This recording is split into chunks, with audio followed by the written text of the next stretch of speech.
আমাদের আলোচনা হবে জ্ঞান অর্জনের গুরুত্ব এবং ফজিলত সম্পর্কে, অর্থাৎ দ্বীনি জ্ঞান, কোরআন হাদিসের জ্ঞান অর্জন করাটা কতটা জরুরি, জ্ঞান অর্জন না করলে কি হতে পারে এবং জ্ঞান অর্জন করলে কি ধরনের ফজিলত পাবেন সে সম্পর্কে আমরা কিছু কথা সংক্ষিপ্ত খুতবায় আলোচনা করার জন্য চেষ্টা করব ইনশাআল্লাহ।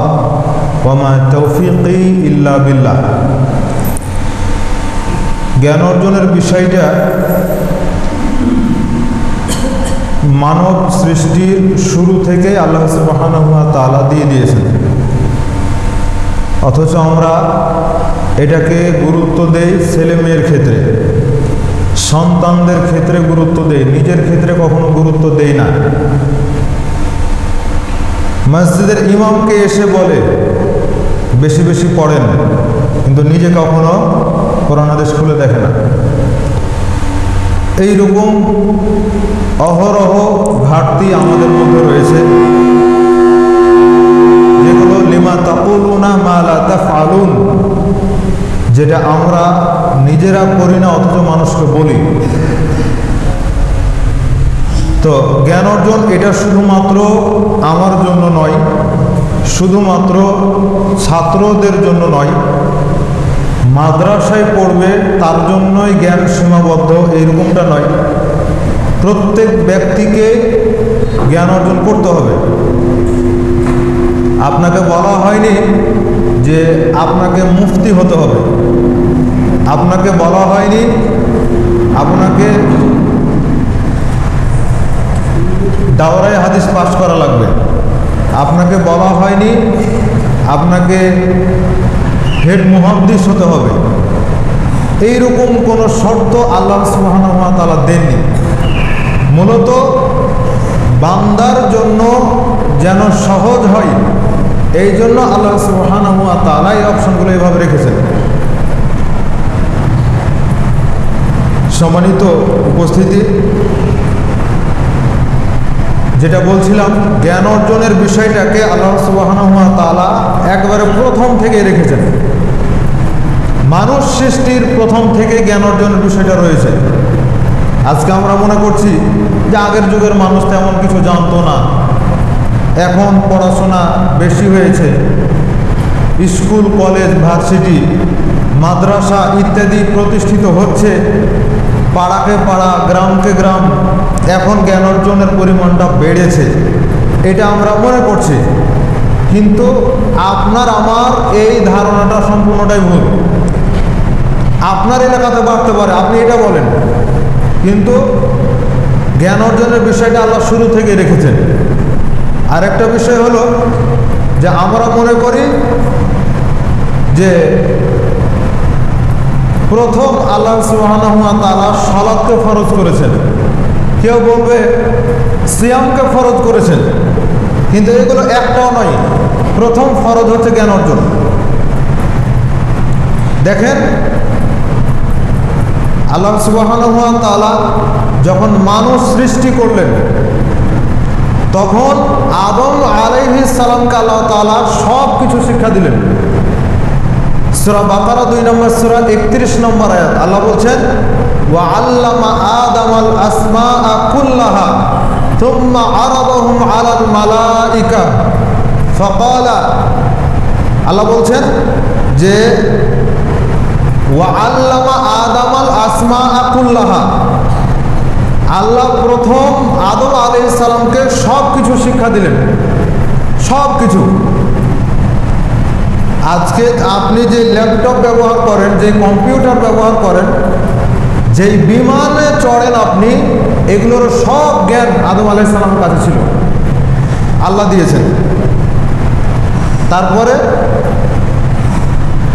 যখন আল্লাহ তাআলা ফেরেশতাদেরকে বললেন যে এই এই জিনিসের নামগুলো তোমরা বলো, তখন ফেরেশতারা বলছে সুবহানাকা লা ইলমা লানা ইল্লা মা আল্লামতানা, যে আপনি আমাদেরকে যতটুকু জানিয়েছেন এর বাইরে কোনো কিছু জানি না। আল্লাহ তাআলা আদম আলাইহিস সালামকে বললেন যে তুমি বলো, তখন আদম আলাইহিস সালাম সব কিছু বলে দিলেন।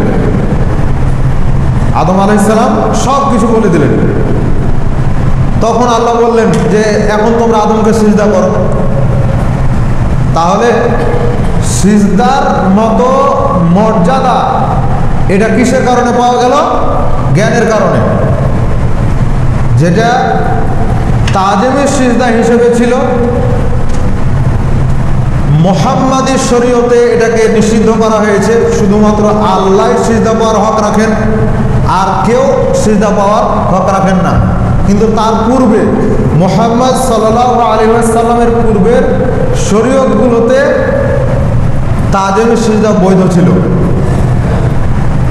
আজকে যারা পীর মুরিদি করে তাদের দলিল কিন্তু এগুলোই, তাজিমে সিজদার এই দলিলগুলো। দেখেন, আদম আলাইহিস সালামকে সিজদা করলো ফেরেশতারা, কিন্তু কে সিজদা করলো না? ইবলিস শয়তান। ইবলিস শয়তান সিজদা করলো না, অহংকার দেখালো। তাহলে সিজদা না করাটাও একটা অহংকার, সিজদা না করাটাও অহংকার, যেটা প্রথম দেখিয়েছে ইবলিস শয়তান। তাহলে সিজদাকে অস্বীকার করা, সিজদা না করার ব্যাপারে ফতোয়া জারি করা, অহংকার প্রদর্শন করা, নিজেকে বড় হিসেবে জাহির করা, এগুলো প্রথম করেছে কে? ইবলিস শয়তান। তাহলে আজকে আমাদের সমাজের যে সমস্ত মানুষগুলো অহংকার করে, আজকে আমাদের সমাজের যে সমস্ত মানুষগুলো আল্লাহকে সিজদা দেয় না, যেখানে সিজদা দেওয়ার কথা ছিল প্রতিদিন কমসে কম 34টা, তাই নয় কি? 5 ওয়াক্ত ফরজ সালাত প্রতিদিন 17 রাকাত, জুমার দিনে 15 রাকাত, তো প্রতিদিন 17 রাকাতে 34টা সিজদা। যেখানে আদম সন্তানকে প্রতিদিন 34টা সিজদা করার কথা ছিল, সেখানে ও সিজদা করে না, শুধুমাত্র জুমার দিন এসে 2 রাকাত পড়ে, 2 রাকাতে 4টা সিজদা দেয়। বাকি পুরো 6 দিন বাদ, পুরো 6 দিনে আর খোঁজ খবর পাওয়া যায় না। আবার দাবি করে এরাই নাকি বড় ইমানদার। বলেন দেখি, ইবলিস শয়তান আল্লাহকে সিজদা দেওয়ার ব্যাপারে নয়, ফেরেশতাদেরকে সিজদা দেওয়ার ব্যাপারে নয়, আদম আলাইহিস সালাম যাকে আল্লাহ মাটি দিয়ে তৈরি করেছেন, এইরকম একজন ব্যক্তিকে, আদম আলাইহিস সালামকে একটা সিজদা না করার কারণে, তাজিমে সিজদা না করার কারণে ইবলিস যদি ইবলিস হয়, ইবলিস যদি শয়তান হয়, ইবলিস যদি অহংকারী হয়, ইবলিস যদি অভিশপ্ত হয়, ইবলিস যদি জাহান্নামী হয়, তাহলে আজকে যারা প্রতিদিন 34টা সিজদা না দিয়ে শুধুমাত্র জুমার দিন এসে 4টা সিজদা দিয়ে চলে যায়, এরা কি ইবলিসের চাইতে বড় খারাপ মানুষ নয়? ইবলিসের চাইতে বড় খারাপ মানুষ নয়? নিঃসন্দেহে। তাহলে আপনার কথার কোনো দাম নাই। আপনি যে বলছেন নামাজ পড়ি না তবু আমি ইমানদার, আপনার কথার কোনো দাম নাই। ইবলিস শয়তান আর আপনার মধ্যে কোনো পার্থক্য নাই, বরং তার চাইতে আপনি খারাপ।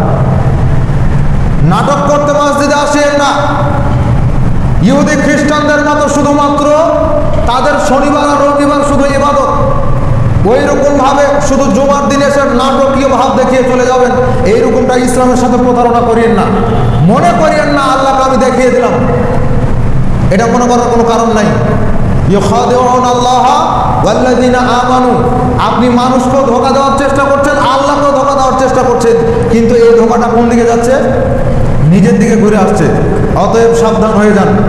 সম্মানিত উপস্থিতি, সংক্ষিপ্ত সময় এলেম অর্জনের গুরুত্ব, এলেম অর্জনের গুরুত্ব, জ্ঞান অর্জনের গুরুত্ব নিয়ে আলোচনা।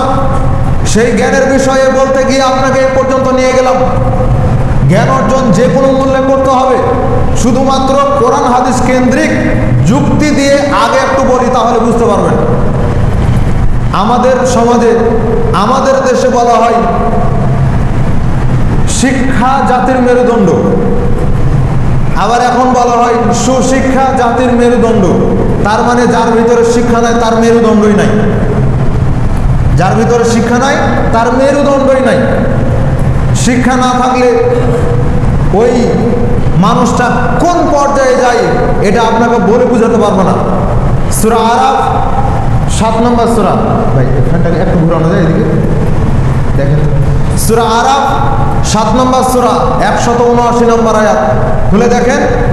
আল্লাহ সুবহানাহু ওয়া তাআলা বলছেন, ওয়ালাকাদ যারানা লিজাহান্নামা কাসীরাম মিনাল জিন্নি ওয়াল ইনস লাহুম কুলুবুন লা ইয়াফকাহুনা বিহা ওয়া লাহুম আযানুন লা ইয়াসমাউনা বিহা ওয়া লাহুম আ'য়ুনুন লা ইউবসিরুনা বিহা উলাইকা কাল আনআম বাল হুম আযাল।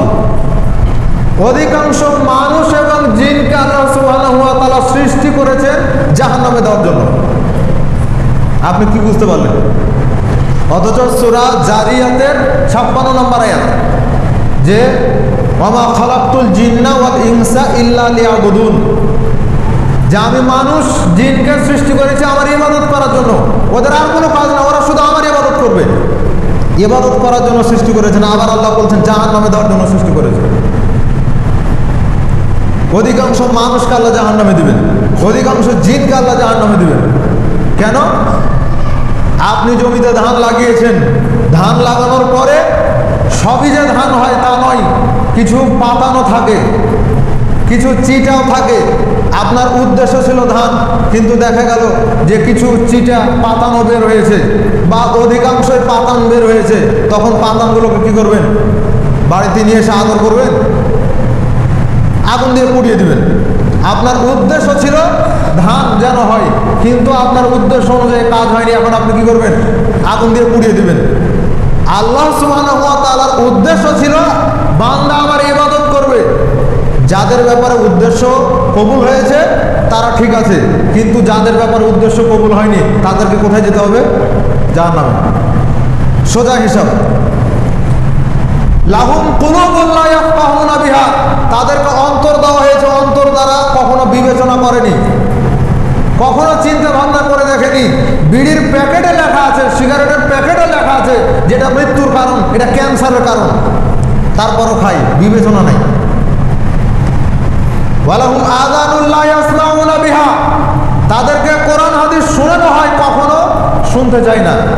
ওয়ালাহুম আ'য়ুনুন লা ইউবসিরুনা বিহা, দুনিয়াতে কত নিয়ামত রয়েছে, ওগুলোকে নিয়ামত মনে করেনি কখনো, ওগুলো কখনো দেখারই চেষ্টা করেনি। কয়েকদিন থেকে ফেসবুকে খুব ভাসছে, মাইজ ভান্ডার পীর বলছে গাঞ্জা হচ্ছে আল্লাহর সৃষ্টি, আল্লাহর নিয়ামত। শুনেছেন কেউ? গাঞ্জা আল্লাহর সৃষ্টি, আল্লাহর নিয়ামত। দলিল কি? ফাবি আইয়ি আলাই রাব্বিকুমা তুকাযযিবান, তোমরা আল্লাহর কোন কোন নিয়ামতকে অস্বীকার করবে? এটা হচ্ছে আয়াতের অনুবাদ। এই আয়াত দিয়ে বলছে যে গাঞ্জা হচ্ছে আল্লাহর নিয়ামত। এটা হলো না, এটা তার দিকে সে দলিলটাকে ঘুরিয়ে নিয়েছে, কোরআনের অপব্যাখ্যা করা হয়েছে। আসলে কি কোরআনের মধ্যে এই সূরা রহমানের মধ্যে আয়াত কি একটাই? আরো অনেক জায়গাতে আছে না এই আয়াতটা? তো কি হিসাবে দলিল দিল? এদেরকে তো ফাঁসি দেওয়া দরকার, তওবা করে ফিরে না আসলে এদেরকে ফাঁসি দেওয়া দরকার। আর না হলে সৌদি আরবে যেভাবে করে একবারে জবাই করে দেওয়া হয় ঠিক ওভাবে কাজ করতে হবে, রজম করতে হবে এগুলোকে। কোরআন হাদিসের অপব্যাখ্যা করে। সম্মানিত উপস্থিতি, নিয়ামত দেওয়া হয়েছে, কিন্তু নিয়ামত কখনো দেখার চেষ্টা করেনি, বুঝার চেষ্টা করেনি। তাহলে জ্ঞান দিয়ে কখনো উপলব্ধি করেননি, অন্তর দিয়ে, কান দিয়ে কখনো শোনার চেষ্টা করেননি, চোখ দিয়ে কখনো দেখার চেষ্টা করেননি। কোরআনটা কখনো খোলার সময় হয় না, কখনো সময় হয় না। কবিতার বই পড়ে, ইংলিশ ভার্সন অনেক বই পুস্তক পড়ে, কোরিয়ান ভাষা শিখে, কিন্তু কোরআন হাদিস শেখার প্রয়োজন নাই। এটা সিলেবাস নয়, যে এটা পরকালের সিলেবাস, এটা যে দুনিয়ার সিলেবাস নয়। ও নগদ পেতে চাই, এই জন্য কখনো প্রয়োজন বোধ করেনি যে কোরআন হাদিস একটু শিখি, কখনো প্রয়োজন হয়নি। প্রয়োজন হওয়ার কথা ছিল, প্রয়োজন বোধ করতে হবে, প্রত্যেক ব্যক্তিকে জ্ঞান অর্জন করতে হবে। আনাস ইবনে মালিক রাদিয়াল্লাহু তাআলা আনহু বলছেন, রাসূল সাল্লাল্লাহু আলাইহি ওয়াসাল্লাম বলেছেন, তালাবুল ইলমি ফারিদাতুন আলা কুল্লি মুসলিম, প্রত্যেক ব্যক্তির উপরে দ্বীনি জ্ঞান অর্জন করা হচ্ছে ফরজ। তালাবুল ইলমি ফারিদাতুন আলা কুল্লি মুসলিম, প্রত্যেক ব্যক্তির উপরে দ্বীনি জ্ঞান অর্জন করা ফরজ। দ্বীনি জ্ঞান মানে তালাবুল ইলমি ফারিদাতুন, যেখানে ইলম শব্দ কোরআন হাদিসে এসেছে সেখানে দুনিয়াবি কোনো জ্ঞানকে উদ্দেশ্য করা হয়নি। দুনিয়াবি কোনো জ্ঞানকে উদ্দেশ্য করা হয়নি।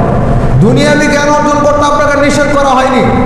আপনার যতটুকু প্রয়োজন ততটুকু জ্ঞান অর্জন করেন, কিন্তু কোরআন হাদিসকে ডুবিয়ে দিয়ে নয়, কোরআন হাদিসকে পিছিয়ে ফেলে নয়। কোরআন হাদিসের জ্ঞান থাকবে আগে, এটাই হওয়া উচিত ছিল। কিন্তু আপনিও অর্জন করেননি, আপনার ছেলে মেয়েও জ্ঞান অর্জন করেনি, আপনার স্ত্রী তো নাই। নাই বলতে যে আপনি স্ত্রী ছাড়াই বসবাস করেন এটা বলিনি, আপনার স্ত্রীর মধ্যে আরও জ্ঞান নাই। মসজিদ দোতলা তিনতলা হয়ে যায়, মহিলাদের কখনো জুমার ব্যবস্থা হয়? অধিকাংশ মসজিদে নাই। বাংলাদেশের অধিকাংশ মসজিদে জুমার খুতবা শোনার জন্য মহিলাদের ব্যবস্থা করা হয় না। মানুষ মনে করে মহিলা মানুষ তার মেন্স হয়, মহিলা মানুষ তার নেফাস হয়, মহিলা মানুষ দুর্বল জাতি, সে যদি মসজিদে আসে তাহলে মসজিদ নাপাক হয়ে যাবে। রাষ্ট্রে মহিলা দিতে পারেন আপনারা, আর মসজিদে মহিলা আসতে পারে না। কি মূর্খতা আপনাদেরকে গ্রাস করেছে, আশ্চর্যের বিষয়। সম্মানিত উপস্থিতি, মারিয়াম আলাইহিস সালামের ঘটনা যদি জেনে থাকেন, মারিয়াম আলাইহিস সালাম এর পিতা এবং মাতা দুইজনে মিলে নিয়ত করলেন, আল্লাহ সন্তান যদি দেন তাহলে সেটাকে মসজিদের জন্য অক্ষ করে দেব, বাইতুল মুকাদ্দাস জেরুজালেম মসজিদে আকসার জন্য অক্ষ করে দেব। মানে সন্তানাদি হয় না, আল্লাহর কাছে মানত করেছে, আল্লাহ যদি সন্তান দেন তাহলে আপনার ঘরের জন্য অক্ষ করে দিলাম। সন্তান আসলো, সন্তান প্রসব হলো, তখন মন খারাপ। কেন? মেয়ে হয়েছে। মন খারাপ মানে আপনার আমার মতন মন খারাপ নয়। আমি যে দিতে চাইলাম মসজিদে, একদম মেয়ে হয়েছে, কিভাবে মসজিদে দেবো? আপনার আমার মতন কি আলট্রাসোনোগ্রাফি এই আধুনিক যুগের মতো যে আলট্রাসোনোগ্রাফি করে জেনে নিবে যে ছেলে না মেয়ে, তখন নিয়ত পরিবর্তন করে দিল, এরকম কি? তখন তো এগুলো ছিল না। সন্তান প্রসব হলো, তখন বলল আল্লাহ এ তো মেয়ে হয়েছে। তখন আল্লাহ বলছেন লাইসা যাকারা কাল উনসা, পুরুষের চাইতে নারীও উত্তম হয়, পুরুষের চাইতে নারীও উত্তম হয়। তাহলে বোঝা গেল যে আপনার বাড়িতে যে নারী রয়েছে ওই নারীটা উত্তম হতো যদি তার সংযোগ থাকতো মসজিদের সাথে। কেন? জামাতের সাথে সালাত আদায় করতে পারতো, মসজিদে এসে জামাতের সাথে সালাত আদায় করতে পারতো, জ্ঞান অর্জন করার সুযোগ পেত।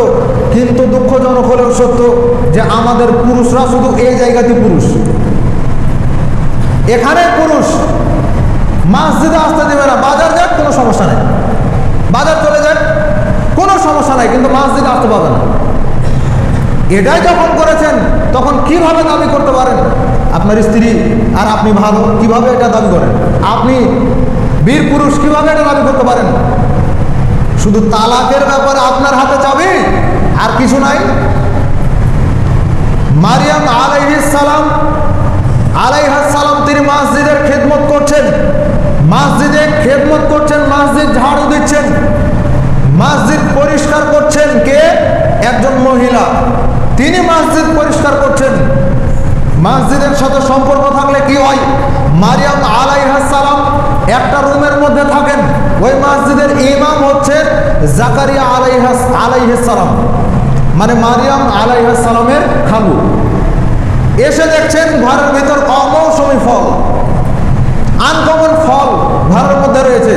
জিজ্ঞাসা করছে কি ব্যাপার মারিয়াম, এগুলো কোথা থেকে আসলো? তখন তিনি বলছেন হাযা মিন ইনদিল্লাহ, আল্লাহর পক্ষ থেকে এসেছে। আর আল্লাহ যাকে চান তিনি বেহিসাবে রিজিক দান করেন। তিনি চিন্তা করলেন মারিয়াম মসজিদের সাথে সম্পর্ক থাকার কারণে, মারিয়াম আলাইহিস সালাম মসজিদের সাথে সম্পর্ক থাকার কারণে তাকে যদি আল্লাহ সুবহানাহু ওয়া তাআলা অমৌসুমী ফল দিতে পারেন তার ঘরের ভিতরে, তাহলে আমি নবী, আমি একজন বান্দা, আমি আল্লাহ সুবহানাহু ওয়া তাআলার সাথে সম্পর্ক যদি গড়ে ফেলি তাহলে আল্লাহ আমাকে সন্তান দিতে পারেন। তাহলে যদি সন্তান পেতে চান কার সাথে সম্পর্ক রাখতে হবে? আল্লাহর সাথে। পীর, মাজার, ফকির, বাবা ইত্যাদি এগুলো একটাও চলবে না, সব হারাম, সব শিরক। আল্লাহ সুবহানাহু ওয়া তাআলার কাছে চাইতে হবে। এবার বুঝে দেখেন, জ্ঞানের সাথে সম্পৃক্ত থাকা, মসজিদের সাথে সম্পৃক্ত থাকাতে মারিয়াম আলাইহিস সালামকে আল্লাহ সুবহানাহু ওয়া তাআলা বেহিসাবে রিজিক দিলেন। কিন্তু জাকারিয়া আলাইহিস সালাম একজন নবী হওয়া সত্ত্বেও আল্লাহ সুবহানাহু ওয়া তাআলা তাকে এইরকম রিজিক দেননি। এটা কিসের ফজিলত? মসজিদের সাথে সম্পৃক্ত থাকার ফজিলত। এটা হচ্ছে জ্ঞানের ফজিলত। সম্মানিত উপস্থিতি, এজন্য ছোট হোক বড় হোক, নারী হোক পুরুষ হোক, সবাইকে মসজিদের সাথে সম্পৃক্ত থাকতে হবে। আদর্শ পরিবার করতে চান, মসজিদের সাথে সম্পৃক্ত থাকেন। আদর্শ পরিবার করতে চান, জ্ঞানের সাথে সম্পৃক্ত থাকেন। ছেলে মেয়ে সবাইকে জ্ঞান অর্জন করতে হবে, পিতা মাতা সবাইকে জ্ঞান অর্জন করতে হবে, স্বামী স্ত্রী সবাইকে জ্ঞান অর্জন করতে হবে। শুধু এটা মনে করার কোনো কারণ নাই আমি ইনকাম করছি আর আমার ছেলে মেয়ে জ্ঞান অর্জন করবে, এতটুকু মনে করার কোনো সুযোগ নাই। যে যখন যেই পরিস্থিতিতে থাকবে তাকে সে বিষয়ের উপরেই জ্ঞান অর্জন করতে হবে। আমি মসজিদের ইমামতি করতে যে জ্ঞান লাগে সেই জ্ঞান আমাকে অর্জন করা লাগবে আগে। আপনি হচ্ছেন জুমার খতিব, আপনাকে খুতবা দেওয়ার জন্য যে জ্ঞানের প্রয়োজন সেই জ্ঞান অর্জন করতে হবে। আপনি একজন ব্যবসায়ী, ব্যবসায়ের জন্য যে জ্ঞানের প্রয়োজন সেই জ্ঞান অর্জন করতে হবে। আপনি হচ্ছেন একজন দোকানদার, দোকানদার হিসাবে কাস্টমারের সাথে কীরকম ব্যবহার করবেন, সারাদিন কীভাবে ব্যবসা করবেন সে সম্পর্কে আপনাকে জ্ঞান অর্জন করতে হবে। আপনি যুবক মানুষ, বিবাহ করবেন, কিভাবে বিবাহ করতে হয়, পদ্ধতি কি, নিয়ম কানুন কি, এগুলোর জন্য আপনাকে জ্ঞান অর্জন করতে হবে। আপনি যুবক মানুষ, আপনি যুবতী, এই যে যুবক যুবতী অবস্থায় রয়েছেন এই সময়গুলো আপনি কিভাবে অতিক্রম করবেন, কিভাবে অতিবাহিত করবেন এ সম্পর্কে আপনাকে জ্ঞান অর্জন করতে হবে। যে যে সেক্টর রয়েছে তাকে সে সম্পর্কে জ্ঞান অর্জন করতে হবে। আমরা এদিকে নাই। যখন বউ তালাক হয়ে যায় তখন তালাকের মাসালা খুঁজি, কিন্তু তালাক দেওয়ার আগে কখনো হুজুরের কাছে যাই না যে কিভাবে তালাক দিতে হয়, কখনো যাই না, কখনো যাই না। অ্যাক্সিডেন্ট হয়েছে দোয়া চাই, কিন্তু অ্যাক্সিডেন্ট থেকে বাঁচার জন্য কোরআন হাদিসের আমল কি সেটা কখনো জানার প্রয়োজন বোধ করে না। বাড়িতে ওঠার সময় মিলাদ মাহফিল করবে, সুন্নাহ পদ্ধতিতে বাড়িতে উঠবে না। বাড়িতে বসবাস করাকালীন সময়ে সুন্নাহ পদ্ধতিতে থাকবে না, বেদাতি নিয়মে, পাপাচারের নিয়মে, ফাসেকি নিয়মে কাবিরা গুনাহ করে বাড়িতে বসবাস করবে। যখন ভূতে ধরবে, জিনে ধরবে, তখন যাবে হুজুরের কাছে পানি পড়ে নিতে, তখন যাবে হুজুরের কাছে তাবিজ আনতে। নিয়ামুল কোরআন, ফাজাইলে আমল, এই জাতীয় যত ভ্রান্ত কিতাবাদি রয়েছে এগুলো থেকে হুজুর তাবিজ করে দেবে। এটাই তার চাওয়া, এটাই তার পাওয়া। কোরআন হাদিসের জ্ঞান অর্জন করার প্রয়োজন মনে করে না। জি, আপনাকে বলছি আমি, যিনি মসজিদের কমিটিতে রয়েছেন, কমিটিতে থাকাকালীন সময়ে কীরকম দায়িত্ব, কিভাবে দায়িত্ব পালন করতে হবে এই জ্ঞানটাও আপনাকে লাগবে। দুঃখজনক হলেও সত্য, কষ্ট দেওয়ার জন্য আসেনি, জ্ঞান নেওয়ার জন্য চেষ্টা করেন। আমরা খুব ভালো করে জানি একটা অপরিচিত রাস্তায় যখন উঠি তখন সহজে আমি ড্রাইভার হই না। নিজের গাড়ি ঠিক ভালো চালাতে পারি, কিন্তু অন্যের গাড়ি যখন সামনে আসে আমার পা ধরে বললে আমি সহজে গাড়ির সামনে যাই না। কেন? অপরিচিত গাড়ি কেমন অবস্থায় রয়েছে আমি চালাতে গিয়ে যদি অ্যাক্সিডেন্ট হয়ে যায়। পরিচিত রাস্তাতে চোখ বন্ধ করে গাড়ি চালানো যায়, কিন্তু অপরিচিত জায়গাতে খুব সাবধানে গাড়ি চালাতে হয়। আমাদের অবস্থাও হয়েছে তাই, ব্যতিক্রম হয়েছে আমাদের অবস্থা। গাড়ি চালাতে গেলে ড্রাইভিং শেখার প্রয়োজন হয়। কোনো চাকরিতে গেলে জ্ঞান অর্জন ট্রেনিংয়ের প্রয়োজন হয়, কিন্তু মসজিদ কমিটি, গোরস্থান কমিটি, ঈদ কমিটি, মাদ্রাসা কমিটি, যত কমিটি রয়েছে একটাতে প্রবেশ করতে জ্ঞান লাগে না, খালি লাগে টাকার ক্ষমতা। আর কিছু লাগে? মানে আমাদের সমাজের বাস্তব প্রেক্ষাপট এটা, যে লাগে টাকার ক্ষমতা, আর কিছু লাগে না, জ্ঞান অর্জনের প্রয়োজন নাই। অথচ এই অবস্থায় যদি থাকেন, নিজের 3.5 হাত বডির হিসাব আল্লাহ সুবহানাহু ওয়া তাআলার কাছে দিতে পারেন না, আর আপনার এলাকাতে 300 ঘর রয়েছে, এই 300 ঘরের জামাতের দায়িত্ব নিয়েছেন, জবাব দিতে পারবেন কিয়ামতের দিন? নিজের হিসাব দিতে পারেন না, মুসল্লিদের হিসাব কেমন করে দিবেন? সমাজের হিসাব কেমন করে দিবেন? শুধু গোশত বন্টন করার জন্য আপনাকে দায়িত্ব দেওয়া হয়নি, শুধুমাত্র মসজিদে এসে ইমামের উপর খবরদারি জারি করবেন আর ক্ষমতা খাটাবেন এই জন্য আপনাকে নির্ধারণ করা হয়নি। মসজিদে যতজন রয়েছে সবার দায়িত্ব আপনার উপর রয়েছে।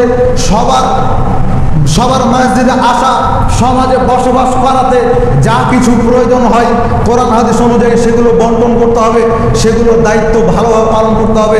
এই জন্য আপনাকে নির্ধারণ করা হয়েছে। দায়িত্ব মানে মনে করিয়েন না আহামরি কিছু যেটা দিয়ে আপনি দুনিয়া জয় করে ফেলবেন, এইরকম কিছু নয়। হতে পারে আপনি দুনিয়া জয় করতে পারবেন, কিন্তু পরকালে আপনি ঠেকে যাবেন। এই জন্য দায়িত্ব যথাযথভাবে পালন করুন। রাসূল সাল্লাল্লাহু আলাইহি ওয়াসাল্লাম বলছেন, আলা কুল্লুকুম রাঈন ওয়া কুল্লুকুম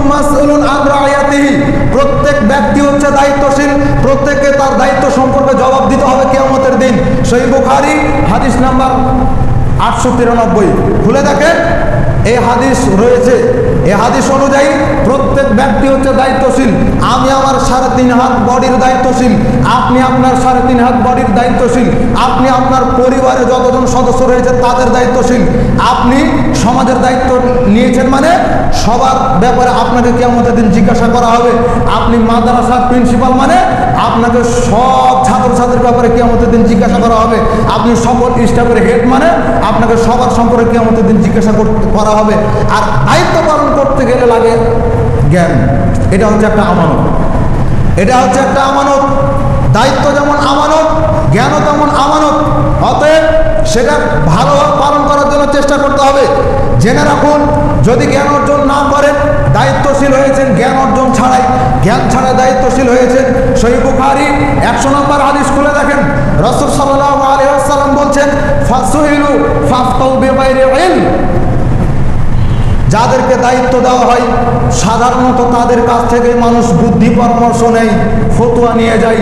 যখন আপনার কাছে আসবেন, আপনি যখন কোনো একটা পরামর্শ দিবেন, ফাদাল্লু ওয়া আদাল্লু, নিজেও পথভ্রষ্ট হবেন, জাতিকেও পথভ্রষ্ট করবেন। ড্রাইভিং না জানা মানুষকে যদি দায়িত্ব দেওয়া হয় ড্রাইভ করার জন্য, গাড়ি চালানোর জন্য, একটা বাসে 70 জন যাত্রী রয়েছে, বাসের চালক চালাতেই জানে না গাড়ি, একে যদি দিয়ে দেওয়া হয় দায়িত্ব, এ যেমন কোন দিকে নিয়ে যাবে কোনো ঠিক পাওয়া যায় না, একে যেমন দায়িত্ব দেওয়া যায় না, ঠিক তেমনইভাবে যে ব্যক্তি জ্ঞান অর্জন ছাড়াই যে ব্যক্তি দায়িত্ব গ্রহণ করবে, এ কোথায় নিয়ে যাবে এর কোনো ঠিক পাওয়া যাবে না। একে দায়িত্ব দেওয়া মানে ওই বাসওয়ালা, ওই বাসের ড্রাইভারকে যে অযোগ্য তাকে দায়িত্ব দেওয়া যেরকম, এইরকম একটা দিনই কাজে দায়িত্ব দেওয়া ব্যক্তিদের ঠিক এমন অবস্থা। সম্মানিত উপস্থিতি, সংক্ষিপ্তভাবে আলোচনা শেষ করব। দেখুন, আমরা মনে করি আমাদের বয়স হয়েছে, কোরআন শিক্ষার কোনো প্রয়োজন নাই, এটা আমরা মনে করি না। কোরআন শিক্ষার কোনো প্রয়োজন নাই। জীবনের 2টা জিনিস যেন কখনো না ছুটে। 1, 5 ওয়াক্ত সালাত, গুরুত্ব আগেই বলে দিয়েছি। 2, কোরআনুল কারীম শিক্ষা এবং তেলাওয়াত। কোরআনুল কারীম যে কোনো মূল্যে শিখতে হবে, যে কোনো মূল্যে এটাকে আদায় করতে হবে। নিয়মিত কোরআন তেলাওয়াত যেন থাকে, না হলে কিয়ামতের দিন টিকা খুব মুশকিল আছে। রাসূল সাল্লাল্লাহু আলাইহি ওয়াসাল্লাম নিজে কিয়ামতের দিন স্বয়ং নিজে তার উম্মতের বিরুদ্ধে তিনি আল্লাহ তাআলাকে অভিযোগ দিবেন, আল্লাহ আমার উম্মত কোরআন ছেড়ে দিয়েছিল, আমার উম্মত কোরআন ছেড়ে দিয়েছিল। এটা কে বলবে? নবী বলবে। নবী যদি আপনার শাফায়াতকারী হওয়ার পরেও তিনি যদি আপনার বিরুদ্ধে কিয়ামতের দিন কথা বলে, তাহলে বিষয়টা কতটা ভয়াবহ হতে পারে। রাসূল সাল্লাল্লাহু আলাইহি ওয়াসাল্লাম বলছেন, সহিহ মুসলিম 223 নম্বর হাদিস, আবু মুসা আশআরী রাদিয়াল্লাহু তাআলা আনহু বলেন, রাসূল সাল্লাল্লাহু আলাইহি ওয়াসাল্লাম বলেছেন, আল কুরআন হুজ্জাতুল লাকা আও আলাইকা। কোরআন হয় তোমার পক্ষে কথা বলবে, নইলে বিপক্ষে কথা বলবে। 2টার একটা হবে, 3 নম্বর কোনো অপশন নাই। 2টার একটা হবে, 3 নম্বর কোনো অপশন নাই। সম্মানিত উপস্থিতি, এই জন্য যে কোনো মূল্যে কোরআনুল কারীম শিখতে হবে। আব্দুল্লাহ ইবনে মাসউদ রাদিয়াল্লাহু তাআলা আনহু বলছেন, রাসূল সাল্লাল্লাহু আলাইহি ওয়াসাল্লাম বলেছেন, খায়রুকুম মান তাআল্লামাল কুরআন ওয়া আল্লামা। তোমাদের মধ্যে সর্বশ্রেষ্ঠ, সর্বোত্তম, সবচেয়ে দামি ব্যক্তি হচ্ছে ওই ব্যক্তি যে নিজে কোরআনুল কারীম শিক্ষা করে এবং অপরকে শিক্ষা দেয়। তার মানে মক্তবের যিনি শিক্ষক, তিনি হচ্ছেন আসমান জমিনের মাঝখানে সবচাইতে দামি ব্যক্তি। যে শিক্ষার্থী ছোট হোক, বড় হোক, বৃদ্ধ হোক, যে বয়সের হোক না কেন, সে হচ্ছে সবচাইতে দামি ব্যক্তি। যিনি শিখছেন তিনিও দামি ব্যক্তি, যিনি শিখাচ্ছেন তিনিও দামি ব্যক্তি। অথচ আমরা মক্তবের শিক্ষক বলে দাম দেই না। আমার কাছে দামি হতে পারে যে কোরিয়ান ভাষা শিখে লাখ লাখ টাকা ইনকাম করছে, সে আমার কাছে দামি হতে পারে। MBBS ডাক্তার আমার কাছে দামি হতে পারে। BCS ক্যাডার আমার কাছে দামি হতে পারে। কলেজের লেকচারার, এগুলো আমার কাছে দামি হতে পারে, কিন্তু আল্লাহ সুবহানাহু ওয়া তাআলার কাছে এগুলো দামি নয়। দামি হচ্ছে ওই ব্যক্তি যে নিজে কোরআন শিখে এবং অপরকে শেখায়। শিক্ষক এবং ছাত্র বা শিক্ষার্থী, এরা হচ্ছে দামি ব্যক্তি আল্লাহ সুবহানাহু ওয়া তাআলার কাছে। আপনি 5 পয়সা দাম দেন না কেন? আপনি কেন এটাকে অবহেলার মধ্যে রাখছেন? কোরআনুল কারীম শিক্ষা করেন, শিখতে হবে, যে কোনো মূল্যে কোরআন শিখতে হবে। আর ধর্মীয় জ্ঞান, কোরআন হাদিস এগুলো তো পড়া লাগবেই। এখন বাংলায় সব কিছু অনুবাদ রয়েছে, বাংলা পড়তে জানেন না এইরকম ব্যক্তি অন্তত এলাকার মধ্যে কয়টা খুঁজে পাবেন? খুবই কম, খুঁজে পাওয়া যাবে না। আর যে মূর্খ, যে বাংলাটা দেখার পরেও চিনতে পারে না, ওই ব্যক্তির বাড়িতে আরও 2 জন 5 জন 10 জন শিক্ষিত মানুষ আছে। তাহলে আপনি কিভাবে এড়িয়ে চলেন কোরআন হাদিসকে? আপনি পড়তে পারেন না, আপনার পরিবারের নিয়মিত একটা দাস চালু হোক, ওখানে শিক্ষিত মানুষরা পড়বে। আর যারা কোরআন হাদিস বাংলায় অনুবাদ থাকার পরেও কোরআন হাদিস পড়েন না, দোহাই দেন, আরবি পড়তে জানেন না, এই দোহাই দিয়ে দুনিয়াতে বাঁচা যাবে, কিয়ামতের দিন বাঁচা যাবে না। কিয়ামতের দিন বাঁচা যাবে না। সব আমল আল্লাহ সুবহানাহু ওয়া তাআলার কাছে লিখিত থাকছে। কিয়ামতের দিন বাঁচতে হলে কোরআন হাদিসের জ্ঞান অর্জন করতেই হবে যে কোনো মূল্যে। গুরুত্ব দেখেন, আপনার সন্তানের উপরে আল্লাহ সুবহানাহু ওয়া তাআলা সালাত ফরজ করেছেন 7 বছর বয়সে, নাকি? এটাই তো জানেন, সঠিক নয়। হাদিসে আছে, যে হাদিসটাও বলছি, সন্তান ছেলে হোক মেয়ে হোক, ছেলেদের ক্ষেত্রে 12 থেকে 15 বছর বয়স, মানে যখন সে সাবালক হয় তখন তার উপরে সালাত পড়া ফরজ হয়। মেয়েরা যখন সাবালিকা হয় তখন তার উপরে সালাত পড়া ফরজ হয়। কিন্তু ওই যে রাসূল সাল্লাল্লাহু আলাইহি ওয়াসাল্লাম যেটা বলেছেন, মুরু আওলাদাকুম বিস-সালাহ ওয়া হুম আবনাউ সাবঈ সিনিনা, যখন ছেলে মেয়ের বয়স 7 বছর হয় তখন তাদেরকে সালাত পড়াও। এটা কার উপরে ফরজ? পিতামাতার উপরে ফরজ, সন্তানের উপরে ফরজ নয়। বুঝেছেন? পিতামাতার উপরে ফরজ যে তুমি তোমার সন্তানকে 7 বছর বয়স থেকে সালাত পড়াও, এটা পিতামাতার উপরে ফরজ। আল্লাহ রাসূল পিতামাতাকে বলছেন তোমার ছেলে মেয়ে 7 বছর বয়স হলে তাকে সালাত পড়াও, এটা পিতামাতার দায়িত্ব, এটা পিতামাতার উপরে ফরজ। সন্তানের এখনো ফরজ হয়নি, তাহলে এই যে 7 থেকে যে 12 বছর বা 15 বছর পর্যন্ত সালাত পড়বে, যে এতদিন ধরে সালাত পড়ে তার লাভটা কি হলো? এটা তো প্রশ্ন। জি, আপনি যেটা বুঝেছেন আপনার এই বোঝার ভুল আছে। আপনার প্রশ্নেরও উত্তর রয়েছে, ইসলাম এটারও উত্তর দিয়েছে। কি? একটা ছেলে একটা মেয়ে সাবালক সাবালিকা হওয়ার আগ পর্যন্ত তার আমল নামা লেখা হয় না, তার গুনাহ তার নেকি কোনো আমল নামা থাকে না, মানে তার কোনো অ্যাকাউন্টই থাকে না। তাহলে সেগুলো যায় কোথায়?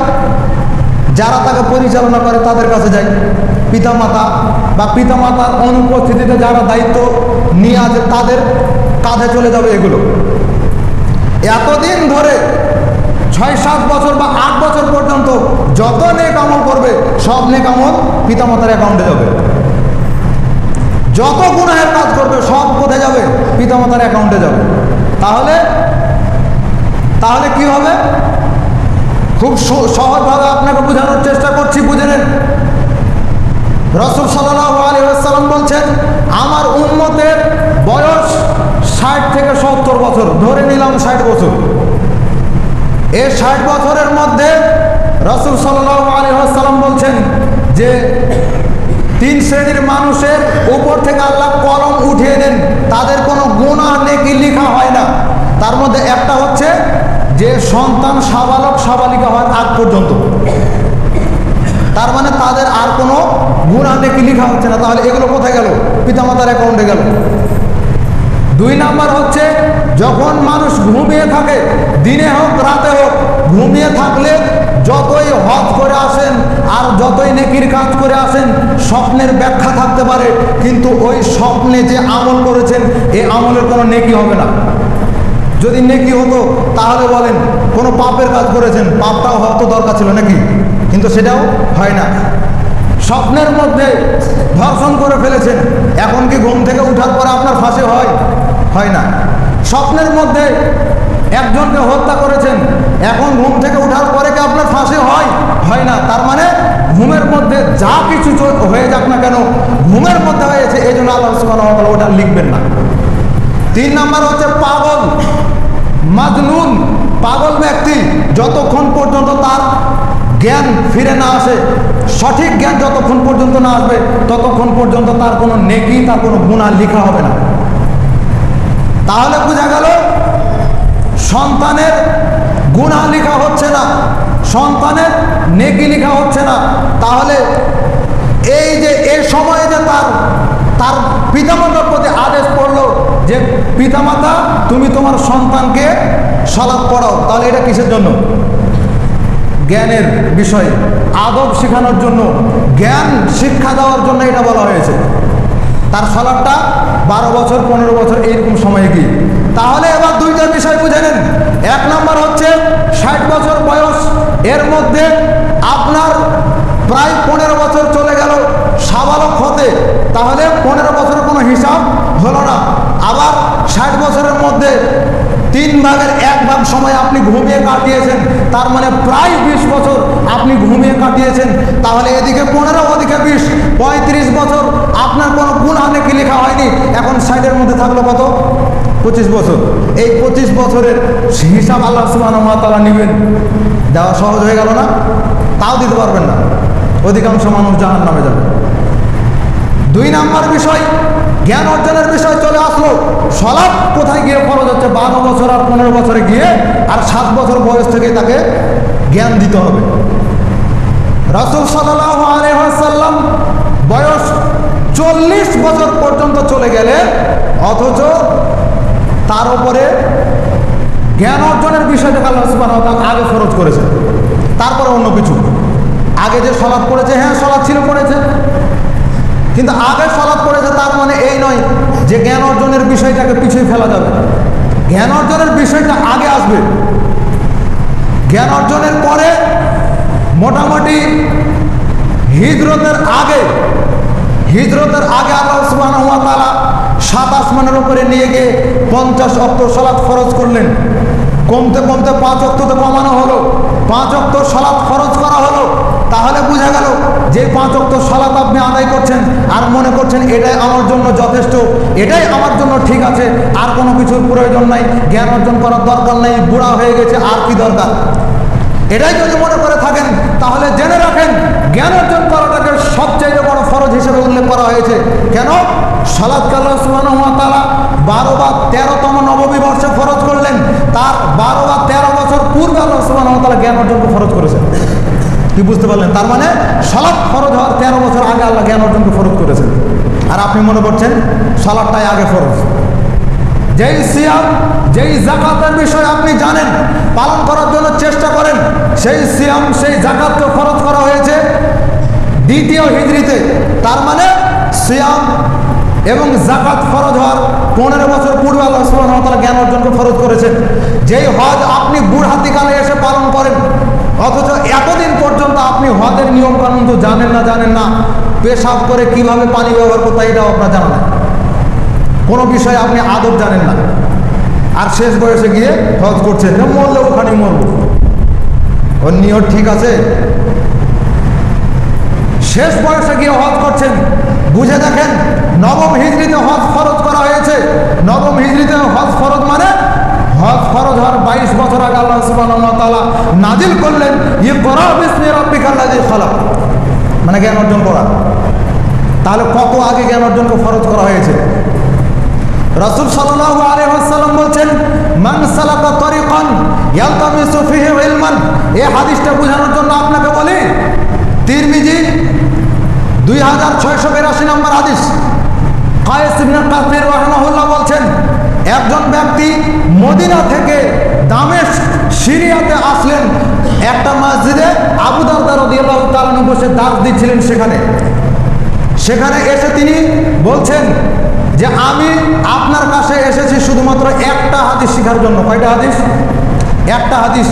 আমি জানি, আমি শুনেছি যে ওই হাদিসটা শুধু আপনার কাছেই পাওয়া যাবে, আর কারো কাছে পাওয়া যাবে না, ওই হাদিসটা জানার জন্য এসেছি আমি। তখন তিনি বললেন যে তুমি কোনো ব্যবসার উদ্দেশ্যে এসেছো? বলছে না। অন্য কোনো উদ্দেশ্য এসেছো? বলছে না। আমি শুধুমাত্র রাসূলের একটা হাদিস জানার জন্য আপনার এখানে এসেছি। সুদূর মদিনা থেকে সিরিয়া, মদিনা থেকে দামেস্ক। মদিনা থেকে দামেস্ক মানে গুগল ম্যাপ খুলে দেখেন 1399.9 কিলোমিটার রাস্তা। এত দূরের রাস্তা, যেটা মোটামুটি 14.5 ঘন্টা সময় লাগবে যদি আপনি একটা ভালো গাড়িতে যান। তাহলে এত দূর থেকে সুদূর দামেস্কের মসজিদে চলে গেলেন, যেখানে আবু দারদা রাদিয়াল্লাহু তাআলা আনহু দার্স দিচ্ছেন, ওখানে একটা হাদিস শিক্ষা অর্জন করার জন্য। আর আপনার বাড়ির পাশের মসজিদে জ্ঞান অর্জন হচ্ছে, এখানে জ্ঞান বিতরণ হয়, আপনি এটাকে কিছুই মনে করেন না। ইন্ডিয়ার চিত্র দেখে আসলাম, দুইবার ইন্ডিয়া গিয়েছি, দুইবারই দেখতে পেয়েছি মুর্শিদাবাদের চিত্র। মুর্শিদাবাদের অধিকাংশ মানুষই হচ্ছে আহলে হাদিস।